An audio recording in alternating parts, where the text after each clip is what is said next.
కారులో 100 స్పీడ్ తో వెళ్తేనే గాల్లో తేలినట్టుంటుంది. అలాంటిది 200 దాటితే 250ని కూడా టచ్ చేస్తే ఏమవుతుంది? ముంబైలో అదే జరిగింది. ముంబై వడోదర హైవేపై ఘోర ప్రమాదం జరిగింది. 250 స్పీడ్ తో డివైడర్ ను ఢీకొట్టిన BMW కార్ 200 మీటర్ల దూరంలో ఎగిరిపడింది. ఈ ప్రమాదంలో కారు తుక్కుతుక్కైంది. ఇద్దరు అక్కడికక్కడే మృతి చెందగా మరో యువకుడికి తీవ్ర గాయాలయ్యాయి. ఘటనపై కేసు నమోదు చేసిన పోలీసులు దర్యాప్తు చేపట్టారు. అర్ధరాత్రి బర్త్డే పార్టీ ముగించుకుని ఫిట్వాలా నుంచి బద్లాపూర్ వెళ్తుండగా జరిగింది ఈ ప్రమాదం.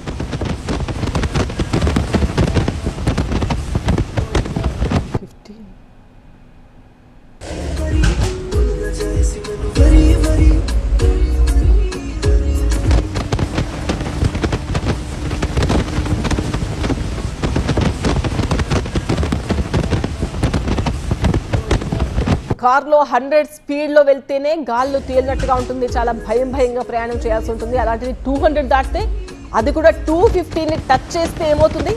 ముంబైలో ఏమవుతుందో చూస్తున్నాము స్క్రీన్ పైన. ముంబై వడోదర హైవేపై ఘోర ప్రమాదం జరిగింది. విజువల్స్ లో చూడొచ్చు ప్రమాదం తర్వాత దృశ్యాలు. ప్రమాదానికి ముందు వాళ్ళు 250 దాటి 251 స్పీడ్ లో వెళ్తున్న దృశ్యాలు కూడా స్పష్టంగా రికార్డ్ అయ్యాయి. BMW కార్ అది. ప్రమాదం జరిగిన వెంటనే 200 మీటర్ల దూరంలో ఎగిరిపడింది. ప్రమాదంలో కారు మొత్తం తుక్కుతుక్కైపోయింది. ఇద్దరు అక్కడికక్కడే మృతి చెందగా మరొక యువకుడికి తీవ్ర గాయాలయ్యాయి. ఘటనపై కేసు నమోదు చేసిన పోలీసులు దర్యాప్తు చేస్తున్నారు. స్పీడ్ థ్రిల్స్ బట్ కిల్స్, ఇది చాలా రెగ్యులర్ గా చాలా వాహనాల మీద ఉండేది. చాలా మంది ట్రాఫిక్ పోలీసులు అధికారులు చెప్తున్న మాట. బట్ చాలా మంది లైట్ తీసుకుంటారు. బట్ లైట్ తీసుకుంటే ఏమవుతుందో చూస్తున్నారు టీవీ స్క్రీన్ పైన.